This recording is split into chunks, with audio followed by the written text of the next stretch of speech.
అత్యున్నత సింహాసనముపై ఆసీనుడా, దేవదూతలు ఆరాధించు పరిశుద్ధుడా, యేసయ్యా నా నిలువెల్ల నిండియున్నావు.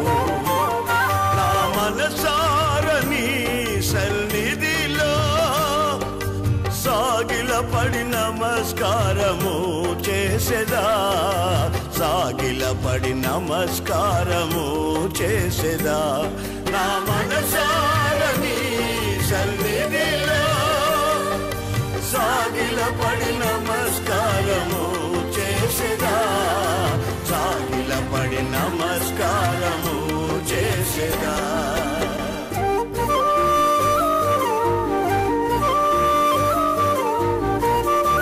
రక్షకుడైన యేసు క్రీస్తు అతి శ్రేష్టమైన నామాన్ని బట్టి దేవుని బిడ్డలైన మీ అందరికీ పేరు పేరున హృదయపూర్వక వందనాలు. ఈ శుభవేళ కొద్దిసేపు దేవుని మాట విందాం. చదవండి. నిర్గమాకాండం 19వ అధ్యాయము 3వ వాక్యం. మోషే దేవుని యొద్దకు ఎక్కిపోగా యెహోవా ఆ పర్వతము నుండి అతనిని పిలిచి, నీవు యాకోబు కుటుంబీకులతో ముచ్చడించి ఇశ్రాయేలులకు తెలియపరచిన విధమేదనగా. చాలండి, ఇక్కడ ఒక విషయాన్ని మీ జ్ఞాపకం చేస్తాను. పాత నిబంధన కాలంలో దేవుడు మాట్లాడటం మొదలుపెట్టి కొంతమంది వ్యక్తుల్ని దర్శించేవాడు. వాళ్ళు నాయకులు కానీ, న్యాయాధిపతులు కానీ, రాజులు కానీ, ప్రవక్తలు కానీ, ఎవరైనా సరే. ఆ ఇశ్రాయేలును నడిపిస్తున్న నాయకుడిగా ఆ రోజుల్లో మోషే ఉన్నాడు. ఈ యాజకుడిగా అహరోను ఉన్నాడు. పయనం సాగుతూ ఉంది. అయితే ఓ రోజున ఆయన దిగివచ్చి మోషేని కొండ మీదకి రమ్మని దేవుడు పిలిచాడు.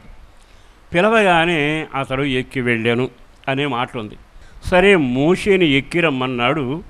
మోషే ఎక్కి వెళ్ళాడు. అక్కడ రాయబడింది ఏమిటంటే, మోషే దేవుని యొద్దకు ఎక్కిపోగా యెహోవా పర్వతము నుండి అతన్ని పిలిచి, నీవు యాకోబు కుటుంబీకులతో నేను నీకు సమాచారం చెబుతాను.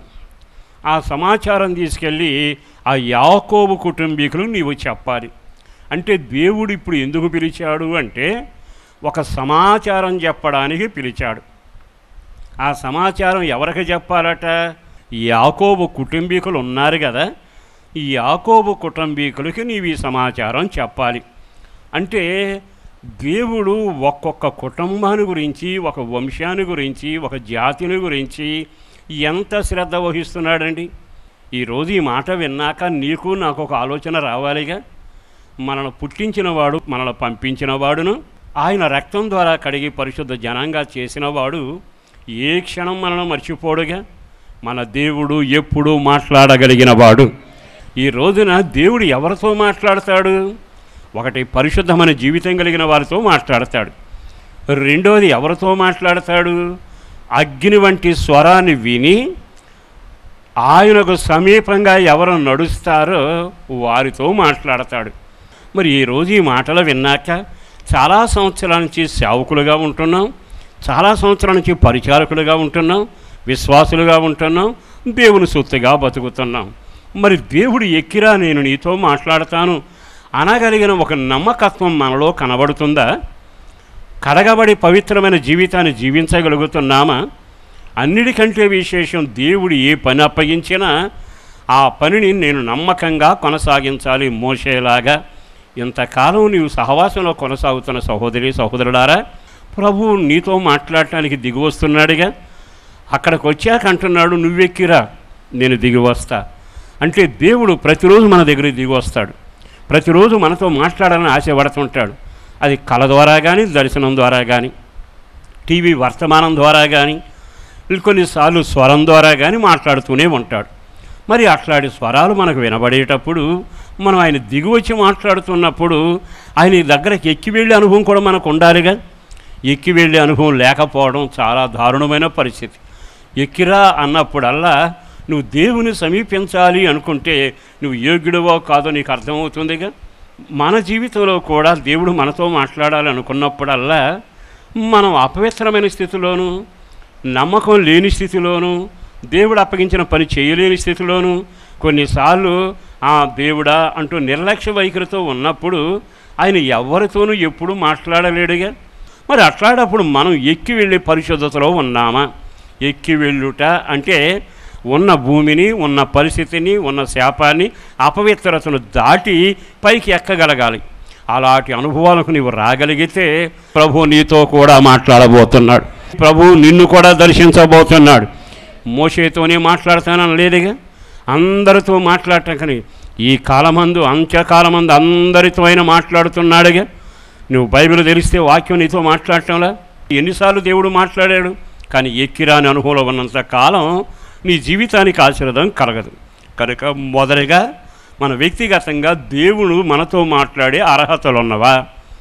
రెండవది, మనం దేవుడు పిలిచినప్పుడు ఎక్కి వెళ్ళగలిగిన సంసిద్ధత, పవిత్రత, నమ్మకత్వం, కడగబడిన జీవితంలో ధైర్యంగా ఆయన కృపాసనం దగ్గరకు వెళ్ళగలుగుతున్నామా?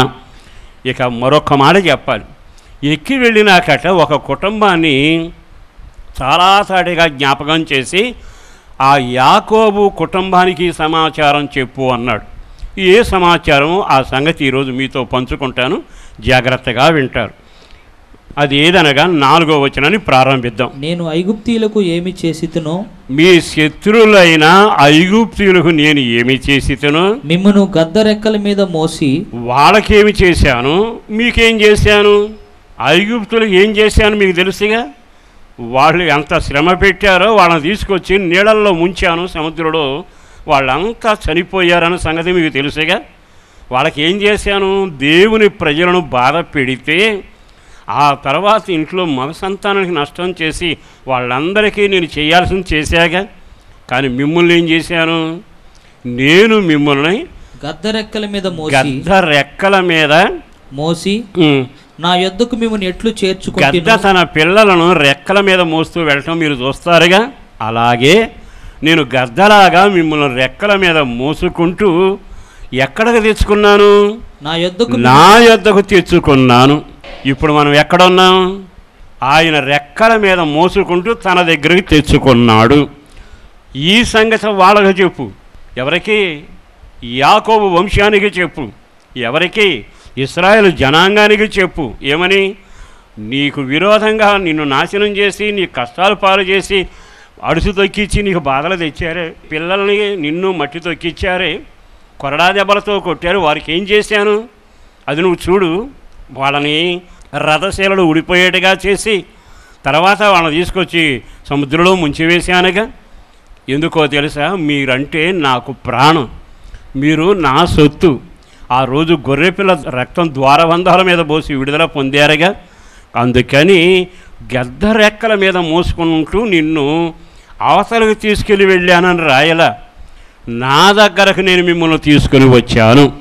ఇక్కడ ఆగుదాం. ఇంత కార్యం చేశాను అని ఆళ్ళకి చెప్పు అంటాడు. ఎందుకు చెప్పాలి? తెలుసు, వాళ్ళకి మోసిన సంగతి తెలుసు, దాని దగ్గర తెచ్చిన సంగతి తెలుసు, రథాలు మునిగిపోయిన సంగతే తెలుసు. ఆ సంగతి మరలా వాళ్ళకి చెప్పండి అంటాడు. ఎందుకో తెలుసా?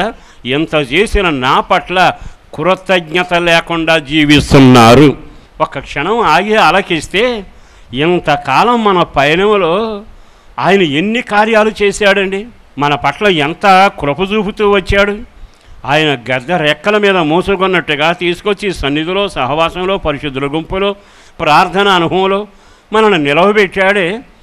ఆ సంగతి వాళ్ళకి చెప్పు. వీళ్ళు ఈ స్థితికి ఏ స్థితిలోకి రాగలిగారు, ఎక్కడి నుండి చెక్కబడ్డావు, ఎక్కడి నుంచి విడుదల పొందావు, ఏ గుంటలో నుంచి నువ్వు తోవుపడ్డావు, నువ్వు ఉన్న పరిస్థితి ఏమిటి, ఈ రోజున ఒక స్థాయికి నిన్ను తీసుకొచ్చాడే, ఆ సంగతి వాళ్ళకి చెప్పు. దానిలో అర్థమయ్యేది ఏమిటంటే మేలులన్నీ అనుభవించారు, మేలులు మర్చిపోయారు. వీరిని కృతజ్ఞత లేనివారు అంటారు. ఇశ్రాయేలు నేరస్తులు, దుర్మార్గులు అనడం కంటే మన వ్యక్తిగత జీవిత అనుభవాలలో నిజంగా కృతజ్ఞత కలిగి ఉన్నామా? అంత చేసిన దేవునికి కృతజ్ఞత కలిగి జీవిస్తున్నామా? వాళ్ళకి ఆ సంగతి చెప్పు. ఎందుకయ్యా అంటే వాళ్ళు గతాన్ని మర్చిపోతున్నారు. ఒక్కసారి గుండె మీద చేయి పెట్టుకుంటే మోషేని పిలిచి చెప్పిన మాట నీకు చెబుతున్నాడు. నేను మీకేమి చేసి ఉన్నాను, మీ పిల్లలకి ఏం చేశాను, మీ కుటుంబానికి ఏం చేశాను, నిన్ను ఏ స్థాయిలోంచి ఏ స్థాయికి నడిపించాను. కొంచెమైనా కృతజ్ఞత ఉండాలిగా, కృతజ్ఞత కలిగిన అనుభవంలో సాగాలిగా. వారికి, ఆ వంశానికి, యాకోబు వంశానికి, ఆ ఇంటి వారికి సమాచారం చెప్పు. అదే మాట నీ దగ్గరకు వస్తుంది, అదే మాట నా దగ్గరకు వస్తుంది. ఆగి ఆలకించాలి. ఏమని? నిజంగా నా పట్ల ఆయన చేసిన ఉపకారాలకు నేను పొంగిపోతున్నానా? కృతజ్ఞత కలిగి జీవిస్తున్నానా? నా అంతట వాడు లేడని విర్రవీగుతున్నానా? దైవ సంబంధమైన భీతితో ఆయన ఎదుట సాష్టాంగపడిన వ్యక్తులలాగాను, చచ్చిన వాని వలె పడిన యోహానని దైవజనులలాగా నేను ఉంటున్నానా? ఒక్క క్షణం ఆగి ఆలకిస్తే, కృతజ్ఞత లేకపోతే వాళ్ళు కుప్పలాగా కూలిపోతారని, వాళ్ళు అంధకార మనసుతో ఉంటారు అని, వాళ్ళ జీవితంలో దేవుని దీవెన కంటే నష్టాన్ని ఎక్కువ అనుభవిస్తారని బైబిల్ బోధిస్తున్న వేళ ఈ మాటలు విన్నాకైనా ఒక క్షణం ఎవ్వరికి వాళ్ళ గుండె మీద చేయి పెట్టుకోనండి. ఏ స్థితిలోంచి ఏ స్థితిలోకి వచ్చాం. అవి అంటాడు కదా, నేను నా పిల్లలు నా కుటుంబం నీ మందిరంలో సదాకాలం నిలిచే కృప దయచేయ. ఒక్క క్షణం దావీదుకున్న కృతజ్ఞత, వ్యక్తిగతంగా దేవుడు చేసిన ప్రతిదానికి కృతజ్ఞత కలిగి ఉండాలిగా. వ్యక్తిగతంగా నువ్వు దేవునికి రుణపడి ఉన్నావు, వ్యక్తిగతంగా దేవునికి రుణపడిన నీవు స్తుతులు చెప్పారు, వందనాలు చెప్పాలయ్యా. నువ్వే కదా నన్ను ఈ స్థితికి తీసుకొచ్చావు. ఈరోజున దండం పెట్టు సేవకుడిగా చెబుతున్నా ఆ వంశానికి సంగతి చెప్పు. యాకోబు వంశానికి కృతజ్ఞత లేకుండా వ్యవహరిస్తున్నారు, జాగ్రత్త. కృతజ్ఞత లేని వాళ్ళు కూలిపోతారు. కృతజ్ఞత లేకపోతే దేవుడు వారిని అసహించుకుంటాడు. కనుక ఇకనైనా కృతజ్ఞత కలిగి నన్ను ఎట్లా మోసుకొచ్చాడు, ప్రతిరోజు మోకరించినప్పుడు ఎంత రుణపడి ఉండాలో ఆలోచించాలి. కనుక మొదటి జీవితం ఏమిటంటే సాక్ష్యానుసారమైన జీవితంలో మనము కృతజ్ఞత కలిగి ఆయనని గణపరుస్తూ ముందుకు సాగుదముగాక. రెండో మాట చదువుదాం, 5వ వాక్యం. రెండో మాట ఏమిటి? మీరు నా మాట శ్రద్ధగా విని, మీరు నా మాట శ్రద్ధగా విని నా నిబంధనను అనుసరించి నడిచిన ఎడల మీరు సమస్త దేశ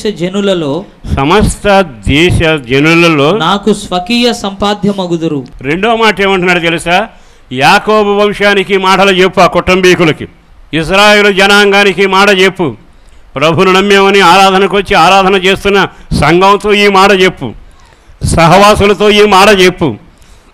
ఏమని చెప్పాలి? ఎవరైతే నా మాట శ్రద్ధగా విని నా నిబంధనను అనుసరించి నడిచిన ఎడల. ఇప్పుడు ఆమేనండి. ఒకటి, నా మాట శ్రద్ధగా విని. ఎవరి మాట? ఒక్కసారి మీ గుండె మీద చేసుకుంటే దేవుడి మాటకు విలువిస్తున్నామా? లాభసాటైన స్నేహితులు సహవాసపు మాటకు విలువిస్తున్నామా? నా దేవుని మాటకి ఇచ్చినంత విలువ ఇక్కడ ఇతరులకి నేను ఇవ్వటం లేదు అని చెప్పగలవా? అలాంటి అనుభవం నీవు నడవగలవా? ఇక్కడ అంటున్నాడు, నా మాట శ్రద్ధగా వింటే. శ్రద్ధగా వినడం అనే మాట మీకు అర్థమయ్యే మాట చెప్పనా? యేసు ప్రభు ఇంటికి భోజనానికి వెళ్ళాడు. ఆ ఇంట్లో భోజన ఏర్పాట్లు జరుగుతూ ఉన్నాయి, జనమే వచ్చిపోతున్నారు. ఈలోపు ఆయన కూర్చొని నెమ్మదిగా మాటలు చెప్పడం ప్రారంభించాడు. ఆయన పాదాల దగ్గర మరియ కూర్చుని ఆయన మాటలన్నీ వింటూ హృదయంలో దాచుకుంటూ ఉంది. ఈలోపు వాళ్ళ అక్కయ్య వచ్చింది. రావట్టి, యేసుప్రభువా నీకు కూడా చింతలేదా? ఎంతమందికి నేను వంట చేసి అంత చెమటలు పట్టేట్టుగా భయానకమైన పరిస్థితిలో ఉన్నాను, కానీ నా చెల్లి నీ పాదాల దగ్గర కూర్చుంటే దానికి చెప్పలేకపోతున్నావా అన్నట్టుగా నేరం మోపినట్టుగా మాట్లాడింది. యేసుదేవుడు ఏమన్నాడో తెలుసా? నా పాదాల దగ్గర కూర్చుని శ్రద్ధగా నా మాట వినడం అంటే ఆమె ఉత్తమైందంతా పోగు చేసుకుంటుంది. మరి ఈ రోజున దేవుని మాట ఎంత శ్రద్ధగా వింటున్నాం? ఒక్క క్షణం ఆగి ఆలకిస్తే దేవుని మాట నువ్వు వినాలంతే శ్రద్ధగా. నాకైనా మీకైనా రూల్ ఒకటేగా, ఆయన మాట శ్రద్ధగా వింటే సలగా చేస్తాడు కానీ తోగ్గా చేయడు. నీకు నీవే తోక అవడానికి కారణం ఏంటంటే నువ్వు శ్రద్ధగా వినకపోవడం. రెండో మాట ఏమన్నా తెలుసా? అనుసరించి నడవడం. శ్రద్ధగా వినడం అంటే ప్రసంగం అంతా విని హల్లెలూయా చెప్పడం కాదుగా, అవి హృదయంలో కూర్చబడ్డాక నడకకు ఉపయోగపడాలి.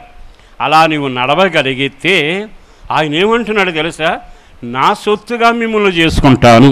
ఇప్పుడు ఆమెనని చెప్పండి. నీవు నేను చేసిన అక్రమాలు ఎంత దూరంగా ఉన్నాయి? దేవుని ఎరగ మునుపు చీకటి కార్యాలు చేయలే, కానీ ఆయన ఇప్పుడు అంటున్నాడు సొంత బిడ్డగా నేను చేసుకుంటాను అంటున్నాడే. ఒక్క క్షణం ఆగి ఆలకిస్తే ఆ కుటుంబానికి వచ్చిన కబురే నీకు వస్తుంది. ఆయన వినిపించే మాటలు బట్టి ఆలకిస్తే నువ్వు తోగ్గా ఉంటున్నావో తలగా ఉంటున్నావో నీకు అర్థమయ్యే ఉంటుందిగా. నీ ఇంట్లో పరలోక గవిని తెరవబడిందా? ఇతరులకు నువ్వు చెయ్యి చాపగలిగే పరిస్థితిలో ఉంటున్నావా? నీ ఆత్మీయ జీవితం ఉన్నత స్థాయిలో ఉంటుందా? కొంతమంది వాక్యానికి చోటు ఇవ్వరు. వాళ్ళ హృదయంలో వాక్యం శ్రద్ధగా వినడం నడకొండదు. వాళ్ళు సంఘంలో ఉంటారు, వాళ్ళు బతుకుతారు. ఎందుకు బతుకుతారంటే యేసే చెప్పాడుగా, గోధుమల పక్కన గురువులు ఉంటాయి, అది బాగానే బతుకుతుంటుంది, ఇది బాగానే బతుకుతుంటుంది. ఆయన కూడా ఏమన్నాడు? వాళ్ళు గురుగుల్లాగా ఉన్న కదబ్బాకండి, వాళ్ళు భయంకరమైన వినాశన పనులు అలవాట్లో ఉన్న కదబ్బాకండి. ఆ గురుగులు కదపకుండా ఉంచాడు. గురుగు అనుకుందంట, గోధుమ కిందకి నాకు తేడా ఏమిటి? అది బతికింది, నేను బతికాను. కానీ పీకే రోజు ఒకటి వస్తుందిగా, దేవుని సన్నిధిలో చూసి చూడకుండా దేవుడు పోతున్నాడని కానీ సమర్థించుకొని నాకేం బాధ లేదు నేను కూడా అని అనుకుంటే గురువిందం ఏమవుతుందో వింటున్నాంగా. ఈరోజైనా ఈ మాటలు విన్నాకైనా దేవుని మాట శ్రద్ధగా వింటున్నామా? దేవుని అనుసరించి నడవగలుగుతున్నామా? అలా నడవగలిగితే నీకు హోదా పెరగబోతుంది. దేవుడు నేనేమంటున్నాడో తెలుసా? నా సొంత సంపాద్యముగా, స్వకీయ సంపాద్యమని రాయబడింది అక్కడ. మాట చదవండి. నిబంధన అనుసరించి నడిచిన మీరు సమస్త జనులలో నాకు స్వకీయ సంపాద్యమగు, అంటే నా సొంత సంపాదనలాగా ఉంటారు. బాగా ఆలకించడు సహోదరులారా. నా దేవుడు నిన్ను ఏ స్థాయిలో ఉంచుతున్నా తెలుసా? నా రక్తం ద్వారా కొనుక్కున్న సంపాదనగా మిమ్మల్ని చూస్తాను. అంటే దేవుడి దృష్టిలో మీరెవరో తెలుసా? తండ్రి ఇచ్చిన ఆస్తి కాదు, నేను కష్టపడి సంపాదించిన. సిలువ మోసింది ఆయనేగా, కొరడా దెబ్బలు తిన్నది ఆయనేగా, గరుకు రాళ్ళ మీద నడిచింది ఆయనగా. నీ కొరకు నా కొరకేగా ఆయన చేసింది. ఆయన పాపం చేసి కాదు, పరిపాలన కోరుకునే కాదు, ఈ శాసనం మీద రాజ్యం ఎలదామని కాదు. నిన్ను కాపాడుకోవాలి. కాపాడుకుంటే ఆ పునరుద్ధాన దినమందు విజేతగా లేస్తాడు. నిశ్చయంగా రాయబడింది, అతడు గెలిచాడు, లేచాడు, తండ్రి రాజ్యమంతా అతను వశము చేయబోతున్నాడు. మరి ఈరోజు ఈ మాట విన్నాక నిన్ను కొనుక్కోవడానికి ఎంత నలిగిపోయాడు ఆయన. ఎప్పుడైతే నువ్వు ఆయన మాట వింటావో శ్రద్ధగా, ఆ తర్వాత ఎప్పుడైతే అనుసరిస్తావో, ఈ రెండూ జరిగినప్పుడు నీవు దేవుని సొత్తు అవుతావు. ఇంకొక మాట కూడా చెబుతాను. దేవుడు నిన్ను సొంత జనాంగంగా మార్చుకున్నాక ఎక్కడ పడితే అక్కడ పడేయడు, అవమానానికి అప్పగించడు, శత్రువు నిన్ను అప్పగించడు.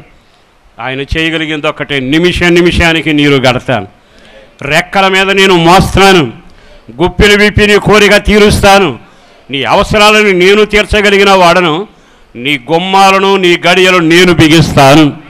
ఒక్క క్షణం ఆగి ఆలకిస్తే నీవు ఆయన సొత్తుగా మారితే ఎంత బాగుంటుంది. దానికి నీ కానుకడగల. మన వాళ్ళు కొంతమంది ఉంటారు కానుకిచ్చి సరిపెడదామని. ఆయన కానుకల కొరకు ఆశపడేవాడు కాడుగా, శ్రద్ధగా వినేవాడు కావాలి. ఆయన మాట శ్రద్ధగా వింటే ఇక లోకం మాట వినడు. ఆయన మాట శ్రద్ధగా వింటే మిగిలిన స్నేహితుల మాట వినడు. కారణం ఏమిటో తెలుసా? గతించిన కాలమే చాలు, మీ ఇష్టం నెరవేర్చడం, మీ పొరకు బ్రతకడం అయిపోయింది, నా యేసు కొరకే నేను జీవిస్తాను. మరి ఈ రోజున దేవుని మాట శ్రద్ధగా వింటే ప్రభు కొరకు నువ్వు నిలవగలగాలిగా. ఎలా నిలవాలో ఒక మాట చెప్పనా? యెహోషువ అనే దైవజనుడు అంటాడు, ఇశ్రాయేలులారా మీరందరూ ఎవరిని సేవించినా సేవించండి, నేనును నా ఇంటి వారును యెహోవానే సేవిస్తాము. అతను ఎవరో తెలుసా? తన జీవితంలో దేవుని మాట శ్రద్ధగా విని ఆయన సొత్తుగా మారాడు. ఆయన కొరకు బ్రతకాలని ఆరాటపడుతున్నాడు. అందుకని నేను ఆయన మాట వింటా, నేను ఆయన్ని ఆరాధన చేస్తా. యెహోషువతో ఎంతమంది ఉన్నారు? లక్షలాది ప్రజలు ఉన్నారు, అయిన వాళ్ళు ఉన్నారు, పిల్లలు ఉన్నారు, చాలామంది ఉన్నారు. కానీ నేను నా కుటుంబం అంటే మిగిలిన వాళ్ళంతా అంటే మేము పనికి రాలేదా అంటే వాళ్ళు అనే మాట ఏమిటి తెలుసా? మీరు పనికి రావడం పనికి రాకపోవడం కాదు, మీరు ఎవరినైనా సేవించండి. నేను ఆయన మాట శ్రద్ధగా వింటే సూర్యుని ఆపే గొప్పవాడిని అయ్యాను. ఏట్లో కాలు పెడితే యోర్దాను ఏకరాశిగా ఆగింది. ఆయన మాట ఇంటి అద్భుతాలు జరిగాయి. మీ మాట ఇంటే జరిగేది నష్టం వాటిల్లుతుంది. మీ మాట మీ సహవాసం చేస్తే జుట్టు పీక్కోవడం మిగులుతుంది, నా దేవుని మాట శ్రద్ధగా వింటే నా జీవితం ఆశీర్వదించబడుతుంది. మరి ఒక్క క్షణం వాళ్ళు అలా నడిచారు కదా, ఆ సంగతి మరలా వాళ్ళకి జ్ఞాపకం చేయి. నేను వారికి ఏమని స్వాస్థ్యంగా చేసుకుంటాను, బంగారలాగా దాచుకుంటాను, అరిచేతిలో చెక్కుకుంటాను, రెక్కల మీద మోస్తుంటాను, నిమిషానికి నీరు కడుతుంటాను అని వాళ్ళకి సంగతి చెప్పు. ఒక్క క్షణం ఎంత ధన్యత, ఎంత అవకాశం, ఎంత కృపిస్తుంటే మరి మీరెందుకు, మనమెందుకు ఆయన ఆజ్ఞల ప్రకారం శ్రద్ధగా ఆయన మాట విని నడవకూడదు? ఈ రోజున ఎందుకో ఈ వార్త బహుతేటగా నీ దాకా వస్తుంది. యాకోబు కుటుంబీకులతో చెప్పిన మాట దేవుడు నీతో మాట్లాడుతున్నాడు. విన్న తర్వాత అయినా నీ జీవితం సరిచేయబడును గాక. ఒకటి, కృతజ్ఞత కలిగిన జీవితం. రెండవది, ఆయన సొత్తుగా మారే జీవితం. మూడవ మాట చదవండి, 6వ వాక్యం. సమస్త భూమియు నాదే గదా, మీరు నాకు యాజక రూపమైన రాజ్యముగాను పరిశుద్ధమైన జనముగాను ఉందురని చెప్పుము. ఇంకొక మాట చెప్పాడు, యాకోబు కుటుంబీకులకి ఈ మాట చెప్పు. ఏ మాట? భూమి అంతా నాదేగా. ఆ మాట ఎందుకు చెప్పాలి ఎడకే? ఈ భూమి నాది, ఆకాశం నాది. నేను మీతో చెప్పేది ఏమిటో తెలుసా? మీరు ఎప్పుడైతే నా సొంత జనాంగంగా వ్యవహరిస్తారో అప్పుడు నేను సమస్త భూమి మీదే గనక, నాదంటే మీదే, మీదంటే నాదే గనక ఇక మీదట మిమ్మల్ని రాజులుగా చేయబోతున్నాను. మొదటి వాక్యం చదవండి. మీరు నాకు యాజక రూపమైన రాజ్యముగాను పరిశుద్ధమైన జనముగా ఉంటారు. అంటే యాజకత్వం మీరే చేస్తారు, రాజులుగా మీరు ఉండబోతున్నారు. ఈ భూమి అంతా నాదే. అందుకే యేసుదేవుడు ఒక్క మాట చెప్పాడు, శిష్యులారా భూదిగంతాల వరకు వెళ్ళండి, స్వార్థను చెప్పండి, నమ్మిన వారికి బాప్తిసాలు ఇవ్వండి. ఆయన ఏమంటాడు? నాది, నా సొమ్ము, అది మీకు ఇస్తున్నా. మరొక మాట చెప్పనా? మీరు అడుగుపెట్టే స్థలం మీకు ఇవ్వబోతున్నాను. మరో మాట చెప్పనా? అబ్రహాం, నువ్వు తూర్పుకైనా దక్షిణానికైనా ఉత్తరానికైనా పడమరకైనా ఎంత దూరం నడుస్తావో 4 దిక్కులు నడు, నువ్వు నడిచిందంతా నీ సొంతం చేయబోతావన్నాను. మరి ఈ మాటలన్నీ విన్నాక దేవుడు ఎంత నమ్మదగిన వాడండి, ఎంతగా ఆశీర్వదిస్తానంటున్నాడు. భూమి మీద కొలిసినట్టుగా దీవెనిస్తాడు, నువ్వు నడిచినంత దీవెనిస్తాడు. నీ ప్రార్థనతోనే దీవెన వస్తుంది, నీవు దేవునితో నడిస్తేనే దీవెన వస్తుంది. ఎక్కడ వరకు వస్తుందంటే భూదిగంతాల వరకు నీ సొంతం చేయబోతున్నాడు. నువ్వు ఒక రాజుగా ఉండబోతున్నావు, యాజకుడిగా ప్రభువు నిన్ను నిర్ణయిస్తున్నాడు. అంటే అర్థం, యాజకుడు ఎవరు? ప్రజలకు పక్షాన, దేవుని పక్షాన నిలబడేవాడు. ఆయన అన్నమాట ఏమిటంటే, మీరు ఇప్పుడు అనామకులు ఉన్నారుగా, ఈ ప్రజలకు నాకు మధ్యవర్తిగా మిమ్మల్ని నిలబెట్టబోతున్నాను, ఒక యాజకులుగా మిమ్మల్ని చేయబోతున్నాను, ఒక ప్రార్థనాపరులుగా మీ ప్రార్థనకు విలువివ్వబోతున్నాను. ప్రార్థన ద్వారా గొప్ప కార్యాలు జరగబోతున్నాయి. పరిచర్యకు సరిపోయిన యోధులుగా మార్చబోతున్నాడు. ఇంకా చెప్పాలంటే యాజకత్వాల గురించి, ఆ యొక్క పరిశుద్ధ రాజ్యాన్ని గురించి చాలా సమాచారం ఉంది. కానీ ఈరోజు నేను చెప్పగలిగిన మాట, ఈ సంగతి వారికి చెప్పు. యాకోబు ఇంటి వారికి ఈ సంగతి చెప్పు. ఎప్పుడైతే మీరు ఆ విధంగా నా మాటకు లోబడి నడుస్తారో, భూమి నాది, మీ వశం చేస్తాను, మిమ్మల్ని యాజకులుగాను రాజ్యముగాను రాజులుగాను ఏలేవారిగా నేను నియమిస్తాను అని ముగిచ్చాడు. ఆ మాట మళ్ళీ చదువుదాం. మీరు నాకు యాజక రూపమైన రాజ్యముగాను పరిశుద్ధమైన జనముగా ఉందరని చెప్పుము. నీవు ఇశ్రాయేలులతో పలుకవలసిన మాటలు ఇవే. వీళ్ళను నేను రాజులుగా చేయబోతున్నాను, యాజకులుగా చేయబోతున్నాను, పరిశుద్ధ జనాంగంగా చేయబోతున్నాను. వీళ్ళంతా నేను సంపాదించుకున్న సొత్తులాగా నేను చూసుకోబోతున్నాను. మరి ఈ మాట విన్నాక, ఒకవేళ నువ్వు ఇంతకాలం బ్రతికి కూడా కృతజ్ఞత లేకపోతే, ఇంతగా మేలు చేసి ఒక స్థాయికి తీసుకొచ్చాడే, ఈ రోజు నీవు ఆ కృతజ్ఞత లేకుండా సాగి వెళితే నీ పతనం నువ్వు కోరుకున్నట్టేగా. ఇంతకాలం గుడికి వచ్చి వాక్యం విని వాక్యానుసారంగా శ్రద్ధగా విని నడవకపోతే ఆయన పరిశుద్ధ జనం కానట్టేగా. ఆయన సొత్తు కాకపోతే భూలోకంలో భూమి మొత్తం ఉన్న నీకు ఇవ్వట్లేదుగా. నువ్వు రాజునైన యాజక సమూహంలో ఉండలేవుగా. పరిశుద్ధ జనాంగంగా అన్నీ కోల్పోతావుగా. యేసు ప్రభువును 20 ఏళ్ళు అయ్యిందండి. మరి 20 ఏళ్ల తర్వాత యాజకుడు అయ్యావా? 20 ఏళ్ల తర్వాత రాజు అయ్యావా? భూమి అనే వాగ్దానం స్వతంత్రించుకున్నావా? దేవుని కొరకు ప్రత్యక్ష జనముగా జీవిస్తున్నావా? అది జరగకపోతే నువ్వు ఎందుకు బతుకుతున్నట్టు, ఎందుకు ముగిస్తున్నట్టు? ఎంతగా మీరు చేసిన ఆ దేవుని పట్లే కృతజ్ఞత లేకపోతే ఆయనకి జనం తక్కువ కాదుగా. తీసి పక్కన పెడతాడు, మరొకరిని తీసి నిలబెడతాడు. బైబిల్ లేకుండా నేను ఏమన్నాడు తెలుసా? ఎందుకు అట్లా నవ్వుతున్నారు, ఎందుకు అట్లా విర్రవీగుతున్నారు? నా మాట విను. అబ్రాహాములకు ఈ రాళ్ళ ద్వారా పిల్లలు పుట్టిస్తాను అంటే ఎందుకు? మీరు కానీ స్తుతించకపోతే, మీరు ఆ పని చేయకపోతే దేవుడు అసమర్థుడు కాదుగా. ఆయన అంటాడు రాళ్ళ నుండి పుట్టిస్తాను అంటే రాళ్ళ ద్వారా కూడా ఆయన కార్యం చేసి జనాంగాన్ని నిర్మిస్తాను అంటే అర్థం ఏమిటి? స్తుతించకపోతే, కృతజ్ఞత లేకపోతే, దేవుడు అప్పించిన పని చేయకపోతే నీవైనా నేనైనా పక్కన ఉండాల్సిందేగా. ఒక్క క్షణం ఆగి ఆలకిస్తే మనం కృతజ్ఞత లేకుండా ఎంతకాలం జీవిస్తాం? మీరు ఈరోజు ఆలకించండి, అంగీకరించండి, వెనక్కి తిరిగి తొంగి చూడండి. ఇంత చేసిన దేవుడు నన్ను ఈ స్థాయిలో తీసుకొచ్చాడు అంటే తెలివితేటల గొప్పతనమా, అందరికంటే సమర్థున్నా దేవుని కనికరమేగా. కృతజ్ఞత కలిగి జీవించాలని నువ్వు సరి చేసుకోగలిగితే ప్రభువు నిన్ను కనికరించునుగాక. నీ జీవితంలో ఎంతకాలం కాసేపు సాతాను మాటలు, ముసలమ్మ ముచ్చట్లు, వ్యర్థమైన సహవాసం, మరి దేవుని మాటలు, జరిగేది ఏమిటో తెలుసా? ఈ రెండింటి మధ్యలో పరిశుద్ధులు కాలేవు. నువ్వు దేవుని బిడ్డగా మారలేదు గనక బతుకుతున్న గురుగులాగా ఉండొచ్చు. సంఘంలో ముగింపు వచ్చాక బాధన ఉండొచ్చుగా. ఇంటి ఎదురుగా ఇద్దరు ఉన్నారుగా. ధనవంతుడికి ఏమైంది, ఇంటి ఎదురుగున్న దరిద్రుడికి ఏమైంది?